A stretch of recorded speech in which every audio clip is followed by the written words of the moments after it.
Alright.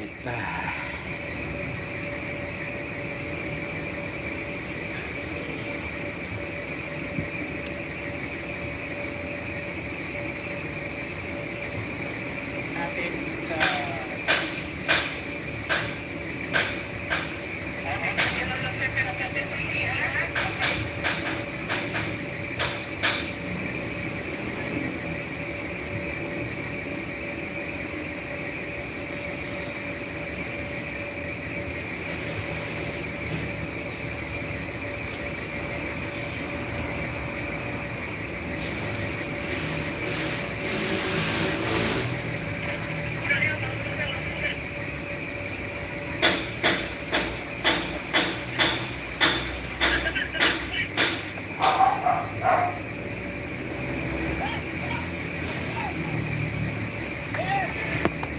Alright.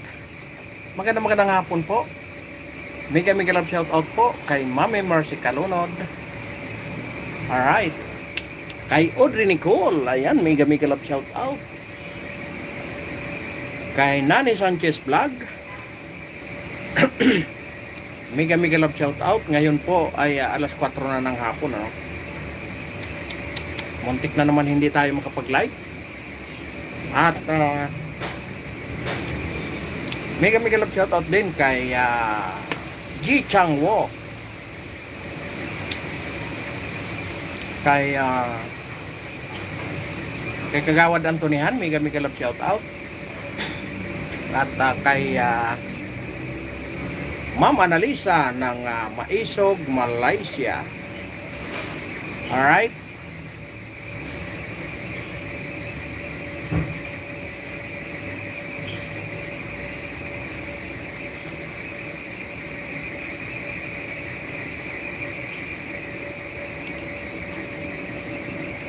Sa lahat po ng ating mga solid na subscriber, mega love shout out po.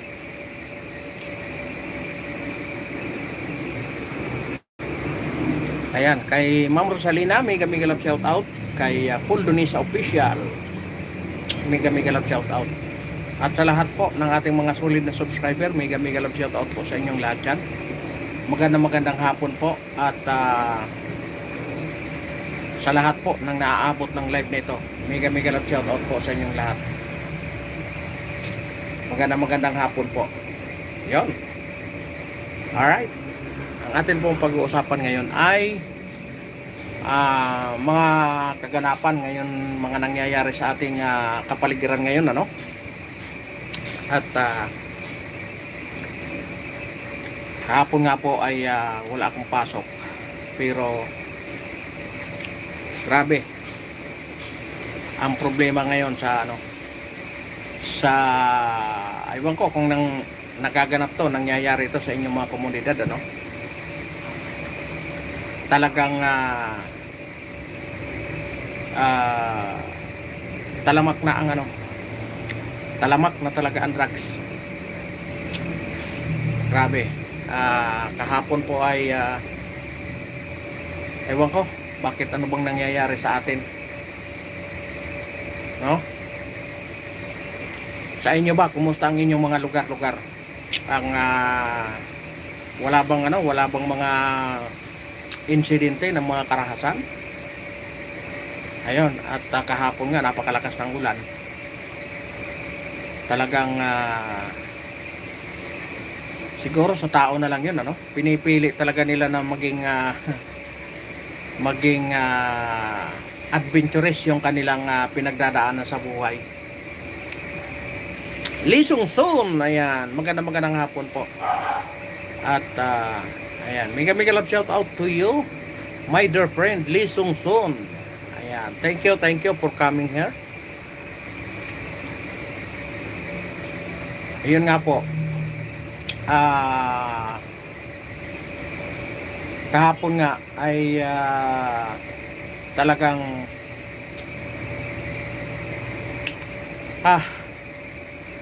paano ba natin to i-intro, no? Bilang po kasi huwa, ayan, yung aming pong community ay sa bawat officer ay mayroon pong mga komite sa bawat officer ng HUA. May mga komite na hawak at ang hawak po namin ay ko po ay sa peace in order, no? Isa sa peace in order at saka livelihood. Ang hawak ko sa aking komite, ano. At kahapon nga po nagkaroon kami ng mga aktibidad kahit napakalakas ng ulan. At doon namin nalaman na gano'n na pala grabe na ang ano. Kasi alam niyo mga boss, ano, yung isang 7 years old ginagawa na nilang runner. Kaya nakakalungkot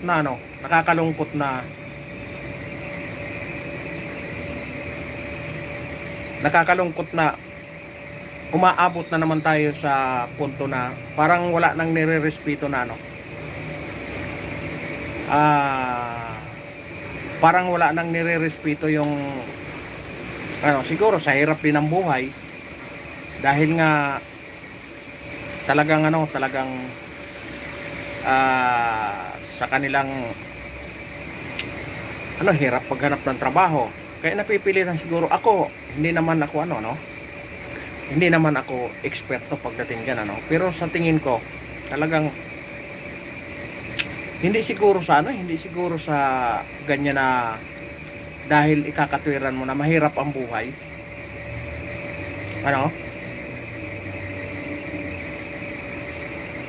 Kasi nga kung tutusin, makikita nyo yung mga nangangalakal, bakal, bote, lahat nangangalakal. Bakit na isosurvive nila? Kahit hindi sila makakain ng 3 beses sa isang araw, na isosurvive nila. Pero pinipili pa rin lang maging marangal, diba? Sa pagiging kahit kapo sila, hindi nila naiisip na pumasok sa mga ganyang klase na hindi nila naiisip na pumasok sa mga ganyang klase na sistema. At ang masakla pa nito, dahil nga medyo sunog na sila, ibig sabihin nakikilala na sila, gumagamit na sila ng kabataan. Isipin nyo, 9 years old ginagawa na nilang tagahatid.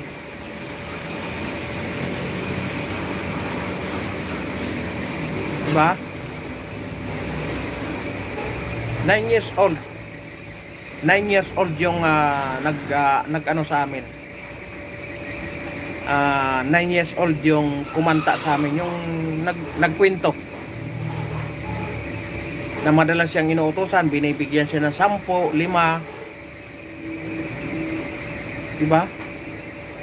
Hinahatid lang daw, binabalot sa papel.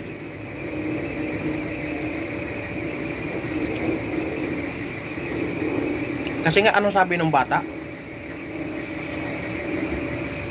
Dahil daw hindi pa sila makukulong, kabilin-bilinan sa kanila. Akalain mo, bata na bata yun. Alam na nila na hindi sila makukulong dahil nga minor de edad sila.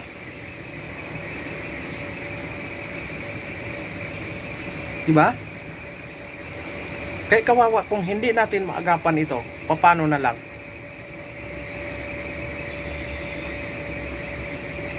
Kaya sana naman yung mga mayor natin maging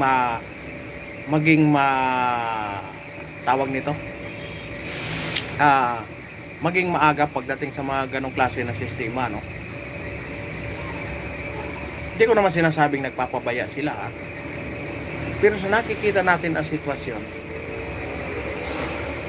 talagang kawawa ang ating komunidad pagdating ng araw, pag hindi tayo magsumikap,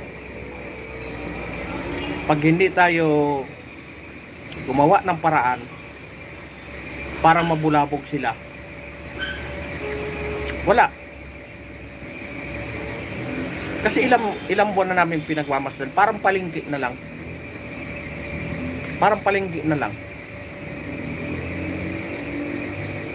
Ang kinalulungkot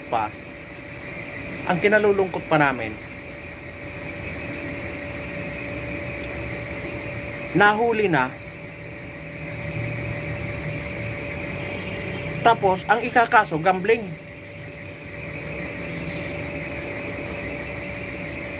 Katulad po ng binanggit ko nung nakaraang mga live ko. Yung isang kakilala namin doon sa kabilang barangay, nahulihan. Alam nyo anong kinaso? Gambling.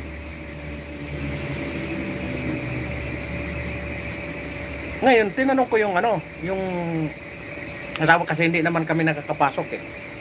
Tinanong ko yung asawa, ano bang kwento ng asawa mo? Yun nga po, dinala daw sila doon sa may sementeryo.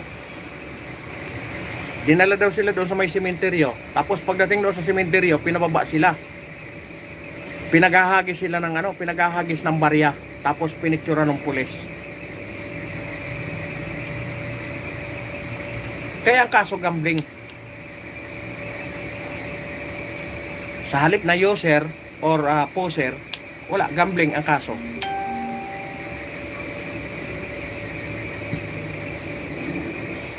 Kaya kung kayo nasa baba, ano ba ang papasok sa inyong isipan? 'Di ba? Ano bang magiging conclusion nyo? 'Di ba? Kaya kami nagiging maingat na kami kasi ang naging baka mamaya kasi nga nahulihan ka na lahat-lahat. Tapos ang ikakaso sa iyo gambling. 'Di ba? Iisipin mo ngayon baka kasabot yung mga pulis. Kasi bakit nahulihan na ng gamit. Nahulihan na ng drugs. Tapos kukuhaan ka ng ebidensya as a gambler.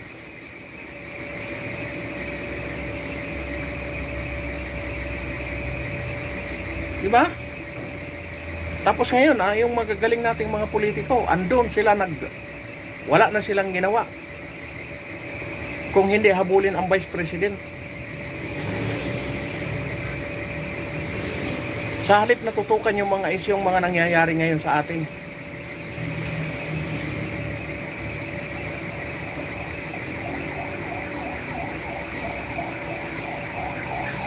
Diba?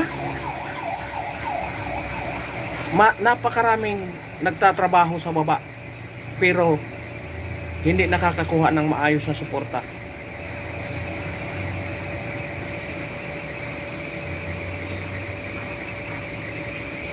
Kaya nakakalungkot na bilang officer, ginagawa nyo ang lahat. Tapos wala man kayong makuha na maayos na suporta. Lalong-lalo na sa kapulisan. Kasi lahat ng ginawa nyo ng effort, lahat ng paghihirap yung ginawa. Tapos, nangyari na nga. Hindi naman napaparusahan ng mabigat. Kasi nga, may nakukuha tapos babaguhin. Anong iisipin nun? Diba?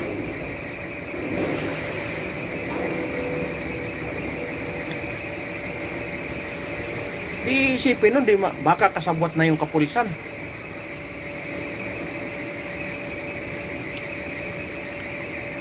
Di ko nilalahat Di ko nilalahat. Baka mamaya, hindi naman alam nung kanilang hipe.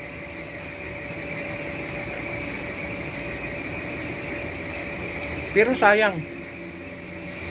Alam ko may intelligence fund ang PNP. Bakit hindi nila kayang linisin yung kanilang hanay? Kung mayroon man talaga. Diba? Sino ito? Si Triplets Little Boy Fishing. Like that. Ayan. Thank you. Mega love shout out kay Triplets Little Boy Fishing. Kaya sayang yung nagsusumikap tayo na maging maayos yung baba.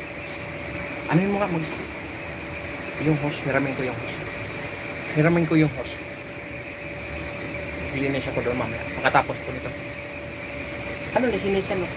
Ito. Gusto mo yung truck?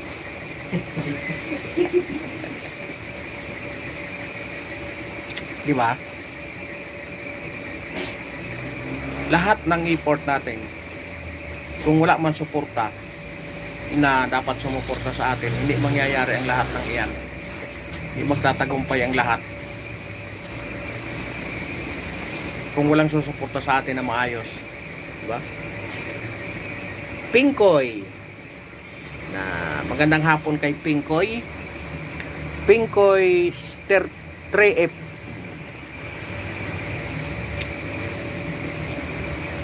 Yan. Mega love shout out sa inyong dalawa. Kaya diba no? Hirap na tayo sa kagagawa natin ng mga effort para mapaganda ang ating community. Tapos makikita nyo. Ayan, salamat. Salamat sa inyong pag-like. Ayan, sana, mag-like. Sa mga nag-like, maraming salamat po. Binawi pa. Ayan. Ayan, sa mga nag-like po, maraming salamat po sa inyong lahat. Kaya nakakalungkot na, no? Nakakalungkot. Alam nyo, napakaraming, lalong-lalo na yung sa mga huwa. Doon sa paligid namin, ilan po ang huwa doon? Mga 6 or 7. Alam nyo kung bakit? Yan sa amin kasi compound. Napaikutan kami ng pabrika. At ang masaklap pa, yung sa amin, puro trabahante pa yung bagong sa amin na pabrika, inupahan para lang gawing barracks ng yung ginagawang subway. Kaya talagang napakarami ang nadagdag sa amin na populasyon. Dek, diyan mo na. Ray, ililipat ko doon mo lang banda. Diyan mo lang banda sa may buhangin. Oo. Ililipat ko diyan.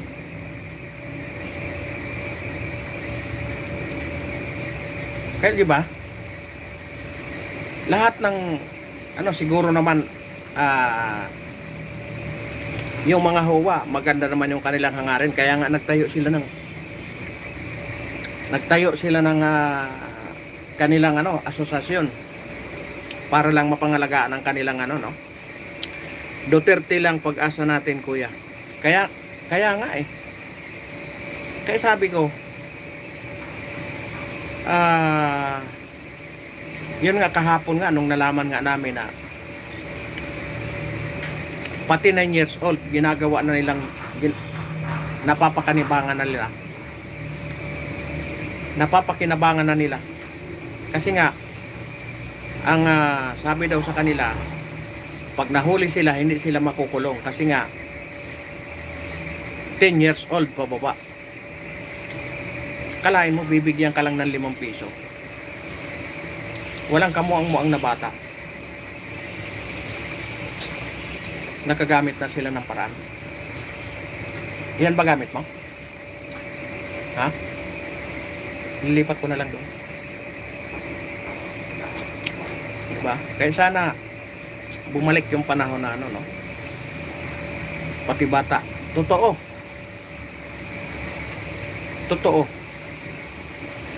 Kaya nakakalungkot. Lalong-lalo na yung sipin mo yung bagong pangyayari ngayon doon sa sa Ateneo.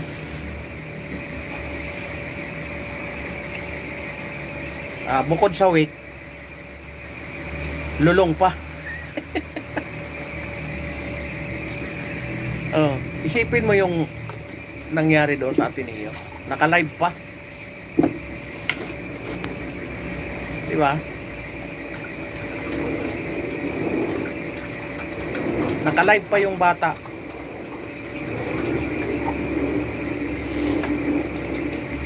Kaya sayang yung mga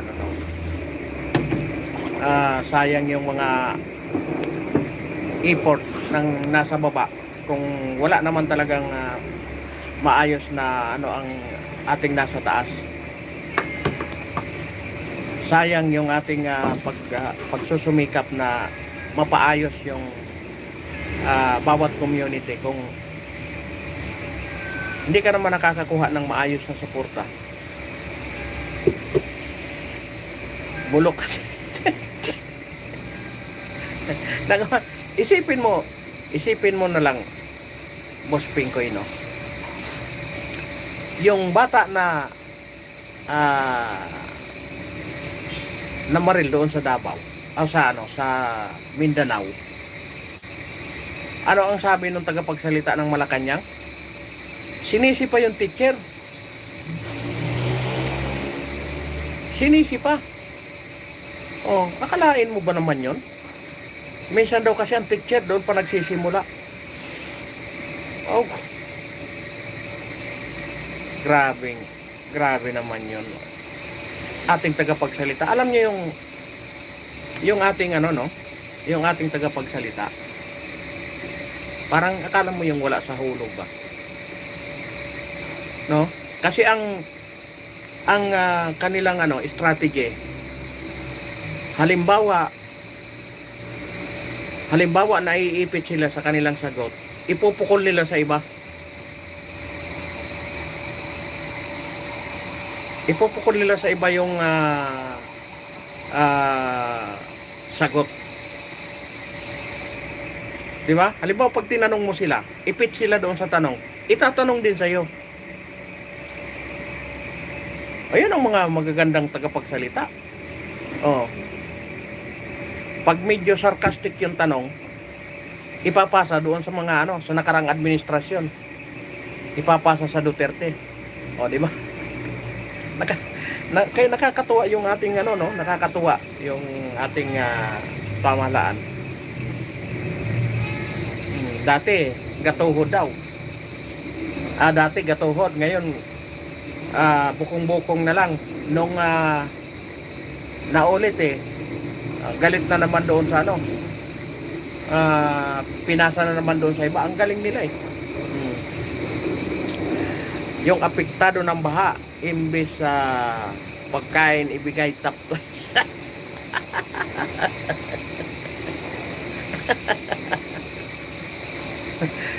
Kaya nga yung kaya nga minsan niloloko na lang sila ng yung mga Gen Z. Meron mo sabi nga ni Kiko Barsagay, baka pwedeng sa sunod naman wag na yung stop toys. Yung naman, yung life vest naman. Para naman mapakinabangan. Hindi maging salbabida yung stop toys Oh, life vest naman. Kaya nakakatuwa na ginagawa na lang silang kingkoy ng sa social media, no? Ginagawa na lang silang kingkoy. Wala na sa tamang pag-iisip. Ayun, sabi ng kapatid niya naman yun, maliwanag naman yun maliwanag naman talagang. Ay, maraming salamat sa inyong lahat na nakasubaybay sa atin. Baka pwede namang makahingi ng like. Ayan. Ayun na nga, sabi ng kapatid. Maliwanag naman yun, pinagsisigawan ng kapatid. Pero ano lang ang sagot? Ano sabi ng kapatid? Sabi nung kapatid niya, ay, hindi na yun yung ate ko. Parang na lang, parang nag-aasara na lang sila. Kaya pagdating sa social media, parang ginagawa na lang na kingko yung yung ating pamahalaan, yung mga namumuno sa atin. Kasi ang gobyerno po natin napaka-perfect yan. Naka-design po yan sa napakagandang pero nagiging sila dahil sa mga nakaupo. Nagiging kasangkapan lang yung ating mga kasi yung mga nakaupo na lalo na yung mga bulok na nakaupo. Wala. Kaya sayang Sayang ang pagkakataon na binigay sa kanya ng binigay na chance sa kanyang pagkakataon na ano, no? Makabawi yung kanilang pamilya.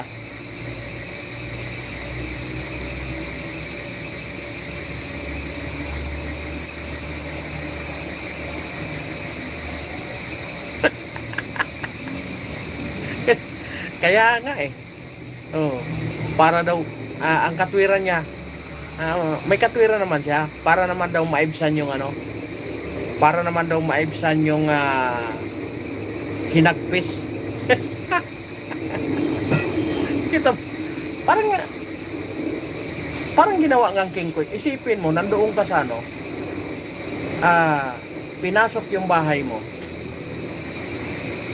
lubog lahat yung ano mo, kaya nga nandoon ka sa evacuation, tapos pupuntahan ka lang, tapos bigyan kayo ng stop toys.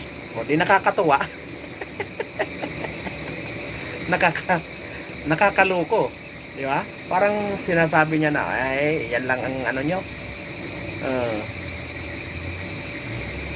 Ay, siguro ang katwiran niya, kasi mga elitista kasi, hindi man yan nararamdaman kung ano ang nararamdaman ng mga katulad natin na ano, katulad natin na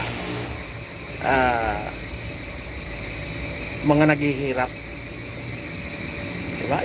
Isipin mo na lang yung itinaas na 85 pesos. Anong ginawa? Pagkatapos itaas, mga 1 linggo binawi, diba?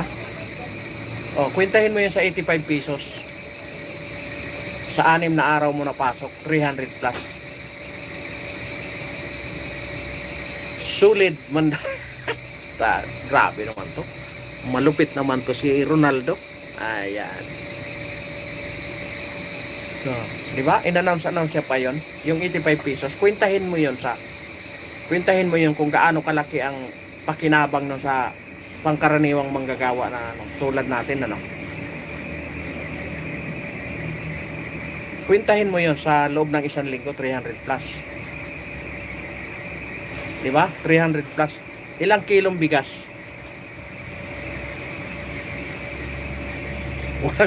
Walang quit ng tao. Nakakaloko kayo. Boss Ronaldo, yan, shout out sa'yo. Di ba isipin mo yun? Tapos wala man lang siyang reaksyon na bakit tiniar? Ibawal pala yun sa ano. Pag na-desisyon na ng WIDS board eh, hindi na pala pwedeng pakialaman niya ng ano. Pero anong nangyari? Siguro nga kasi naka-design, wala naman talaga silang balak magtaas. Kaya ang ginawa nila, bayaan mo lang yan, pang optics lang yan. Pagkatapos ng ano, pag-file niyo kung sino ang gusto mag-file. At bibigyan ng TRO yan.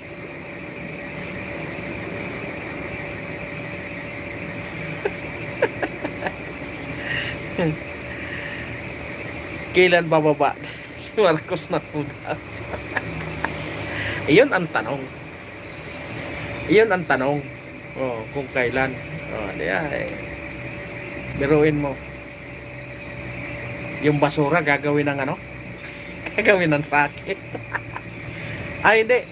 Tama yun, Boss Pingko, yan, gagawin niyang racket kasi panibagong pira na naman yun eh. Siyempre, pupunduhan yung basura. Di racket nga. Kikita siya.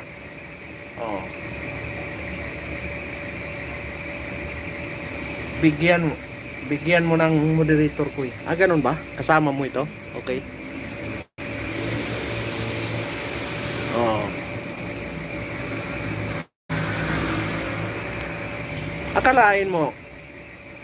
Akalain mo naisip niya pa yon. Alam niyo yung ano, yung racket na yan. Buti nabanggit niyo, no? Yung racket na yan. Yung naging usap-usapan doon sa ano, pagkatapos ng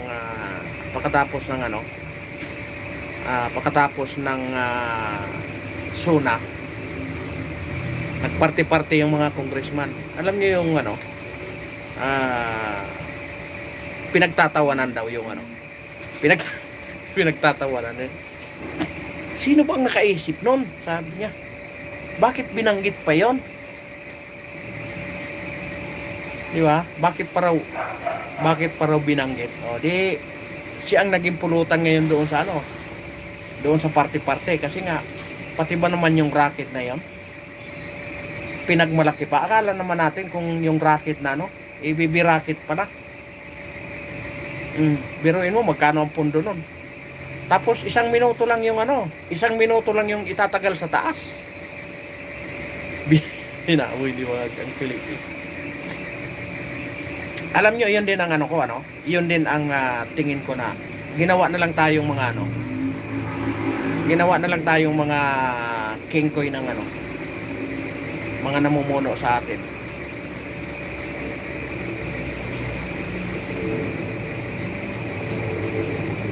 Malapit na ang ano, malapit na ang 2028. Alam nyo sa ano? Ano sila ngayon? Yung ito talagang puro pa yan, puro papapuri ngayon yan, yung mga senador, yung mga congressman, puro papapuri yan. Alam nyo kung bakit? Nag-aantay pa yan ng mga pundo pagdating ng 2028. Pagdating ng 2028, kita nyo yung mga partido-partido.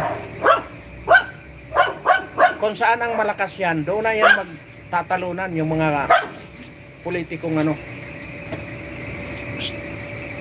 Yung may mga sariling interest, darating din ang karma nila. Talagang darating din tato. Aha. Husi, GC, Katayong. Ayan, mega love shout out po. Malapit na. Kanya-kanya takbo mga buhaya pag umpo na sa alam nyo, kaya grabe ang ano nila.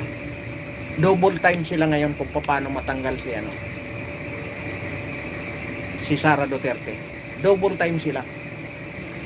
Pero alam nyo mga boss, napakahirap. Basta wag lang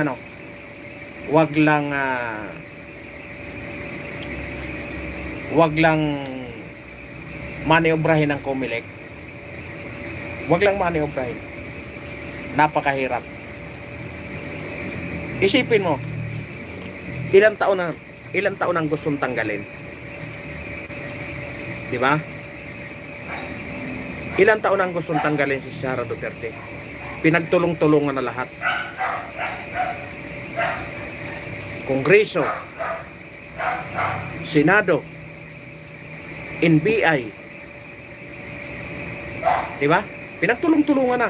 Pero hanggang ngayon, hindi pa sila makakakuha ng mga solid na ebidensya. Puro lang paninira. Katulad nung Martes ba yun? Yun doon sa kuwa. Akalain mo ba naman ipipresenta yung AI na yung picture ng pira? Pinauwi tuloy. Anak talaga ng kagwang na. Ginawa na lang yung mga manonood. No? Para lang makita na nagtatrabaho sila. Biruin mo, ang hinahabol nila 125 million na confidential fund. Bilangin nyo 16 days na sila. Sa 25 million a day sa Senado, magkano na ang ginasto nila? Diba? Kaya makita mong wala talagang kakwinta-kwinta.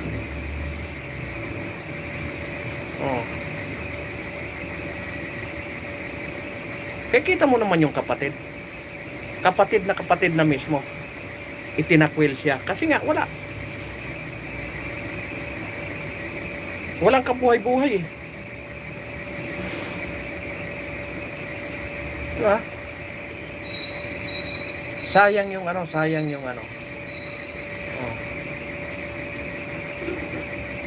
tanga na lang namin. Hindi. Ang mga naniniwala dyan, yung mga kumikita. Yun ang mga naniniwala dyan. Isipin nyo, pag kami nagra-rides, iba't ibang lugar pinupuntahan namin. Pag kinakausap nyo yung tao, Duterte, kaya paano mo titibagin yan? Paano nyo titibagin ang isang Duterte?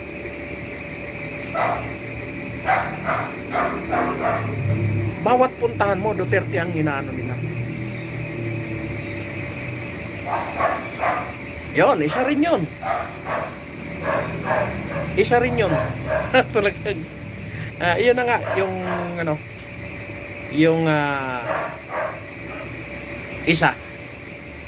Kasi nga, katulad nung dating, ano, bakit nyo kasi ibinoto si Marcos? Kasalanan nyo rin. Yan. Ako boss, di ko yan binoto. Di ko binoto yan.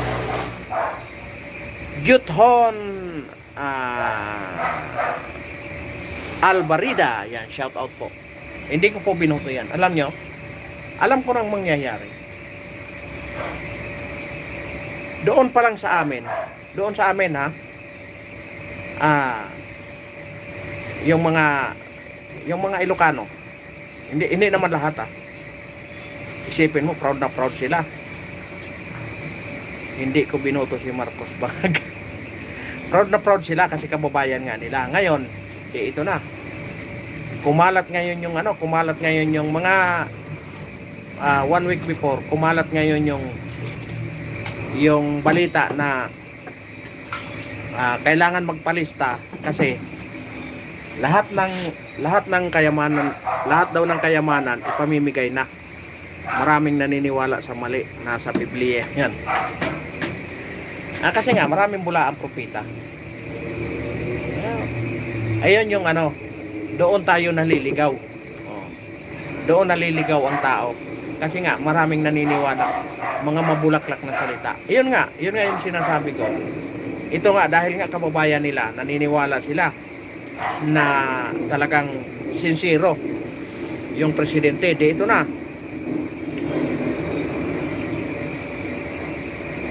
Lahat daw ng kayamanan ng Marcos isasauli ng sasambayan ng Pilipino. Yun. Pila sila doon. Alam nyo, pumila sila simula alas 7 ng gabi. Pumila sila hanggang alas 3 ng hapon kinabukasan. Alas 7 ng gabi, pumila sila.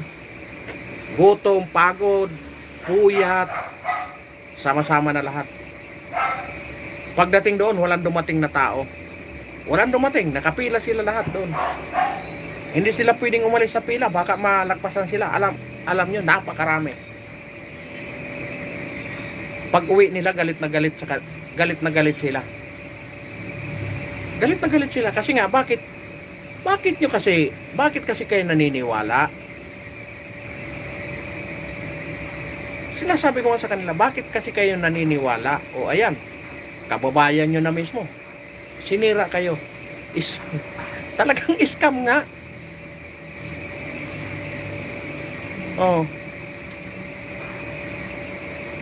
Kaya tama yung sinabi ni Busani, mga mabubulaklak na salita, doon naluloko ang tao. Ayan.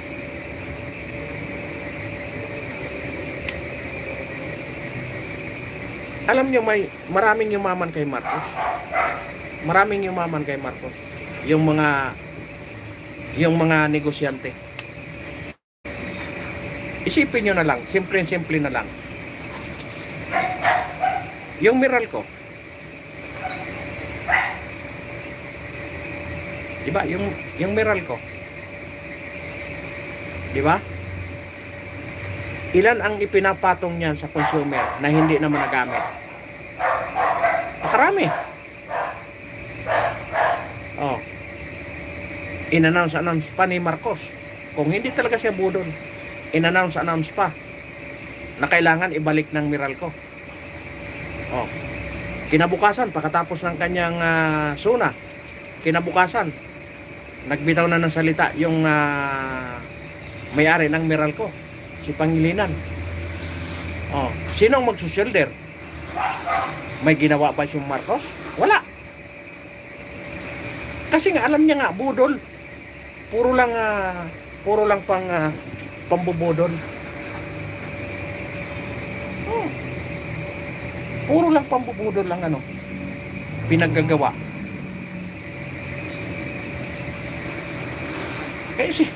Sino pang maniniwala dyan? Kaya kita mo ngayon, ang daming mga pumuposisyon. Ang daming mga pumuposisyon na gustong tumakbo ng pagka-presidente. Pero hindi sila makapagpaano sa administrasyon. Alam niyo kung bakit? Wala. Ulats talaga sila. Ikaw ba naman na negative 20? Tapos mag-i-endorse ka pa ng politiko? O di? Sa kangkungan ka talaga pulutin. No? Kaya loko-loko na lang yung politiko na ano dyan. Mag-endorso. Or,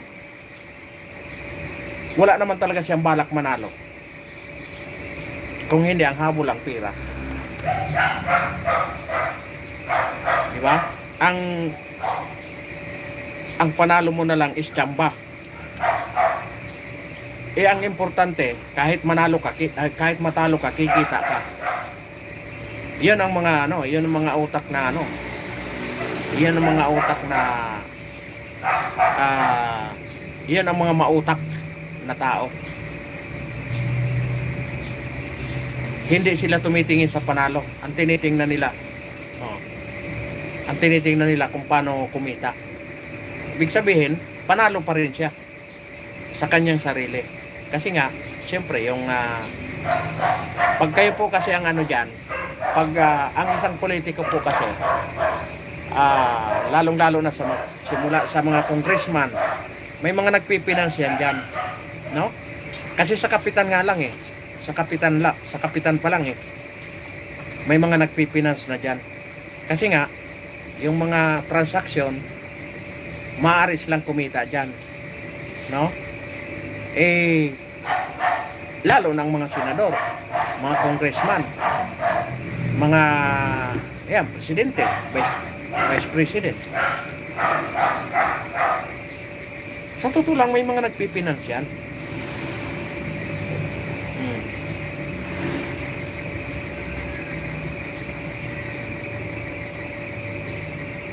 Nako, kaya nga si Congressman Erice, nagkakainitan sila ngayon ni Claire Castro. Yung tagapagsalita, nagkakainitan sila ngayon. Ngayon sinagot siya ni Congressman Erice. Bakit ka nagmamadali? Sabi niya ni Congressman Erice, bakit ka nagmamadali?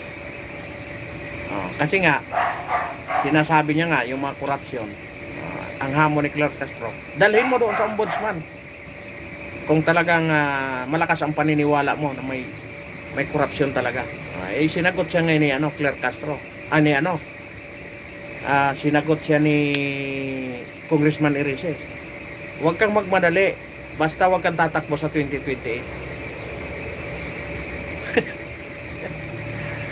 Ibig sabihin, alam na ni Kong Erice na pagdating ng 2028, maraming mananagot. Marami. Sigurado yan, maraming, sabi nga ni Ping Lacson pag nakakasuhan, nagkakaroon ng sakit Marami talaga yan. Marami talaga yan. Sa 2028. Lahat ng kaya nga, lahat ng mga congressman ngayon, hindi po pwedeng manalo ang mga Duterte sa pagka-presidente sa 2028. Ang problema, ang sinisigaw ng tao, Duterte. Kaya hindi nila kayang pigilan. Hindi nila kung ganun-ganun lang. Wala silang makitang kaso. Ang pinakalas option nila, walang eleksyon ng 2028.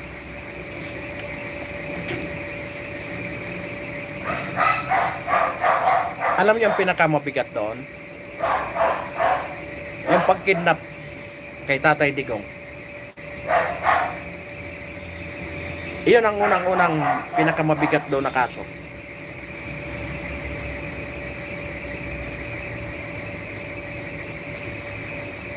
Yan ang unang-unang kakaharapin nila. Unang-una, umamin mismo si SILG. Na group effort. Ibig sabihin, Plinano talaga nila. Group effort eh. Kaya, yung mga kapatid na Remulla, ay, sigurado yan, magliparan yan. Magtakbuhan yan sa 2028. Lahat ng, ngayon, lahat ng kinasuhan na walang walang kaso. Kawawa yan pagdating ng 2028. Unang magpapahirap niya sa kanila, si Harry Roque. Kasi pinahirapan nila si Roque. Pinagtago nila nang wala sa oras eh.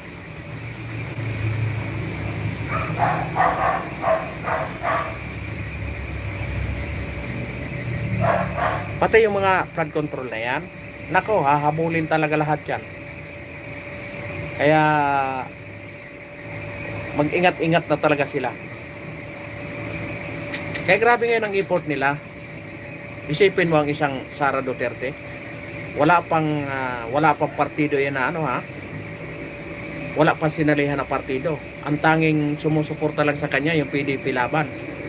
Pero ang PDP Laban po ay hindi diyan kasali si Vice President.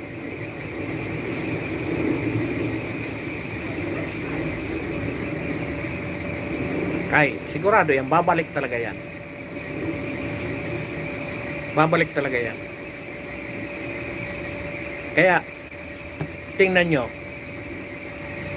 tulong-tulong sila lahat. Group effort sila lahat kung paano maano ang isang Sara Duterte.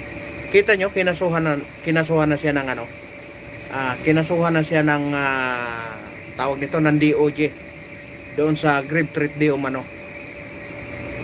Kinasuhan na siya sa DOJ. Kasi nga, hanggang ngayon hindi nila mapatunayan. Nagkasablay-sablay na nga sila doon. Ay, ewan ko sa kanila. Pero makikita nyo talaga na parang na lang. Tawag nito. Puro na lang paninira ang ginagawa nila. Pero kahit anong paninira, alam nyo kahit saan kami makarating, rides. Karating kami ng Pangasinan, Nueva Ecija, Batangas, Quezon. Grabe. Bawat matanong mo, galit sila. Bakit pinahihirapan nila? Sara Duterte talaga sila. Ganon ang nila, ganon ang mindset nila. Oh, kaya nga ang tanong namin, paano halimbawa Ayan. Hacker Lab, yan, shout out. Kung matanggal ang isang Sara Duterte, kahit sinong i-endorso, doon sila. No? Kasi sa totoo lang, tama naman talaga. Alam niyo kung bakit? Kahit matanggal ang isang Sara Duterte, pag iyan nag-endorso, hindi man nila pwedeng bawalin yon na hindi sumama sa kampanya. Kaya napakalaking kalukuhan yan na pinagagawa nila. Napakalaking kalukuhan yun. Matanggal nga nila. Hindi na pwedeng tumakbo. Hindi ba pwedeng mangampanya? Pwede pa rin. Kasi hindi mo maliban lang pag ikulong siya. Ayun, mapagbawalan talaga nila. Diba? Kaya makikita nyo ang problema. Kaya gano'n na sila ka-paranoid na pag may mga gaganapin. Bakit tanggalin si Sara? Agoy! Magaling yun na yan? Magaling yun mamuno. Yun na nga. Kasi nga, banta nga sa kanila sa 2028.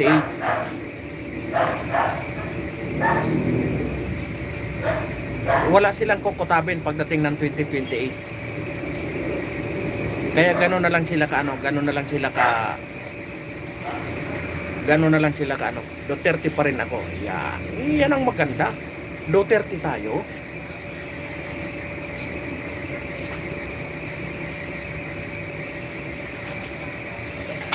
Duterte pa rin tayo. Ganon ang natin, Ganon ang sigaw natin. Alam nyo, kahit anong paninira ng tao, kahit anong paninira ng mga kalaban, Hindi talaga. Alam niyo kung bakit? Masa ang nagdadala sa mga Duterte. Ang tangi lang kumakalaban sa mga Duterte, yung mga yung mga negosyanteng nasagasaan. Yung mga congressman na hindi kumita. Kasi kahit papano, nakontrol talaga.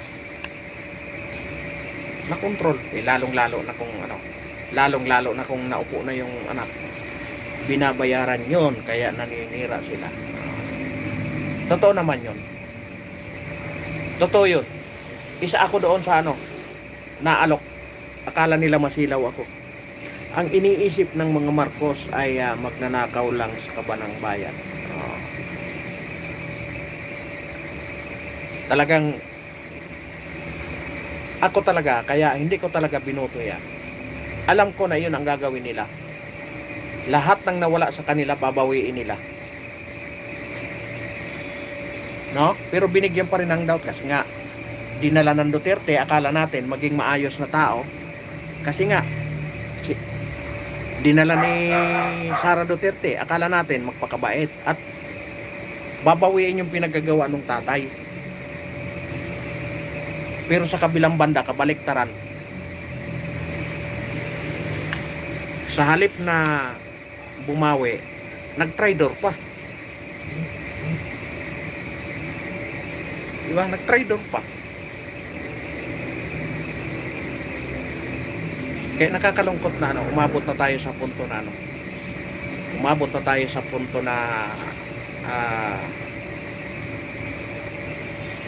napuno na yung tao. Kasi puro na lang pangako eh. Mas lalo pa yung magnakaw dahil malapit na ang kanyang termino. Mag-ipon ng mag-ipon yan. Pambayad sa mga abogado nila. Pambayad sa abogado nila. Diba? Kaya isipin mo ngayon, nagsisisigaw na naman sila kasi inaano na nila yung mga budget, diba? Nagbabudget hearing na naman sila. Nagsisisigaw na naman sila doon sa yung kailangan daw mapunduhan na yung flood control kasi doon napakaraming pera. Yan na naman ang sinisigaw ng mga congressman. Kaya ayun, maging mapagmatsyag tayo. Maging mapagmatsyag. Tandaan nyo, pag pinapirma kayo ng PI, kapalit niyan ang walang eleksyon sa 2028. Kaya huwag kayong pumayag.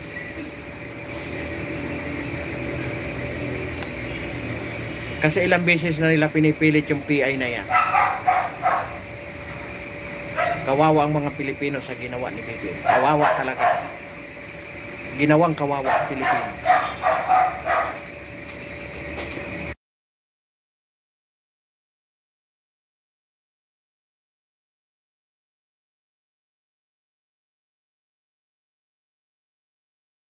Sus, natira na ito.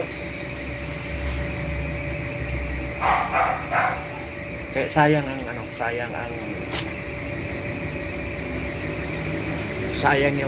sayang yung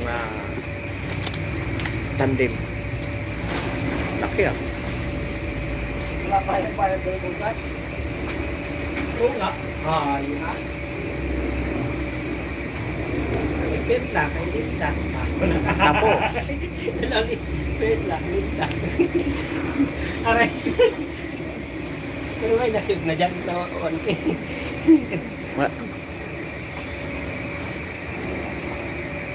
Alright, magpapaalam na po ako, kasi alas 5 na, uwi na. Alright, maraming salamat po sa lahat ng mga dumaan, sa lahat ng nakijoin, kay Pinkoy, kay sino pa ba? Lahat. Hacker Love.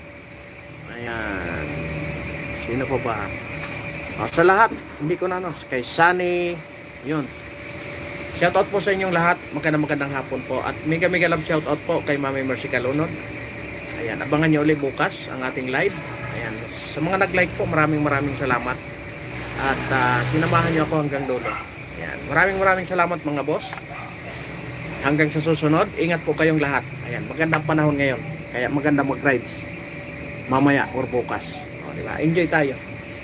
Habang mga huwag natin seryosohin yan. Basta focus tayo kung anong nasa mindset natin. No? Para sa ikagaganda ng ating bayan. No? Ang pagbuto natin ng tapat ay isang malaking tulong yan para sa pag-unlad ng ating Pilipinas. Alright?